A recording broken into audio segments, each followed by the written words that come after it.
Welcome to the Daily for April 12th. Simon Borg, Jason Segini here on MLSsoccer.com. Huge weekend of MLS just passed.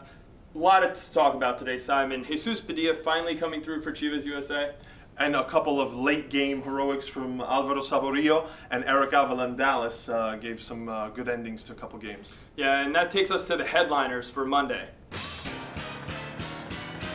Simon, we have to start with the Golden Boot leader, Edson Buddle. 5 goals in 3 games. He's really on fire right now. Tell me, is it too little, too late for the national team? Well, I think he deserves a shot at the national team. He deserves maybe a call-up into camp. But I think there's also a reason why 2003 was his first and only cap for the senior team. You know, he's a good MLS player all around, but I don't know that he does anything extraordinarily well and doesn't have the breakaway speed, is not, that strong in the air. And, one-on-one, I don't know that he has exceptional skills there either. He's decent and he's good in MLS, but I don't know that national team quality. So if Brian Ching is out, people are talking about Connor Casey, and right. Connor Casey deserves it.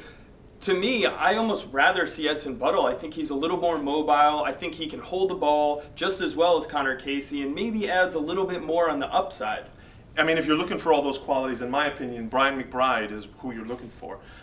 He's played the position and he knows how to manage the position well in big games. Sure, and we've definitely heard his name mentioned recently as well. So, talking about all these forwards, we have to talk about the 2 forwards who had hat tricks this week in the headlines, and that's definitely Sebastian Letou, 3 goals for Philadelphia, Zach Schalowski, 3 goals for New England, and these are 2 teams that we talked about. Who's going to score goals for these teams? I felt like that question was really up in the air and definitely answered this weekend. Yeah, and Schalowski, particularly for me, came out of the blue. Here's a rookie, his hat trick by a rookie. His opportunism during that game was, to me, what stood out. He knew where to be in the box at the right time, timed it perfectly, one-touch goals, didn't overcomplicate things, and he seemed to have a natural touch about him. Yeah, and he knew to stand in front of Nick Garcia for that giveaway, I guess, as well. To me, Sebastian Letou is a guy who Seattle was pushing out wide, playing on the wing last year, and they put him at forward. He feels like he's a natural forward, produces goals for Philadelphia. I think he really impressed me. The second goal of his, in particular, he got rid of it early, he hit the corner, he did very well, and he showed Philadelphia that maybe they don't need to be looking at Emilio or Ruiz. Maybe if they play him and have confidence in him, he can come through.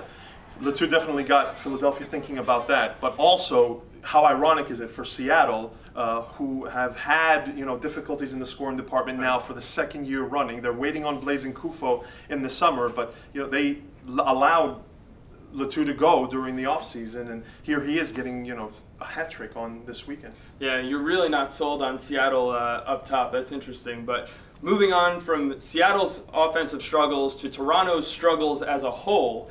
Very interesting what's going on right now in Toronto with a lack of continuity, Preki, coming in there and a lot of guys leaving. So what's the issues in Toronto right now? Look, it's easy to beat up on Toronto yet again, but Preki's a little unfortunate. None of his moves have worked out. Even the last move, the new left back who took over for Brennan, the Latvian player, they ran circles around him on the weekend. So none of the new additions have proved an upgrade thus far. So and Preki has to hope something works in their favor this week with a really tough schedule. Yeah, it's going to be a very interesting week for Toronto FC and a lot of MLS teams. You can follow us on The Daily. We have a new email address. Email us, thedaily@MLSsoccer.com. Bring up any discussion topics, any opinions you have, anything you want to tell us or you want us to talk about. We'll be here every day at MLSsoccer.com on The Daily.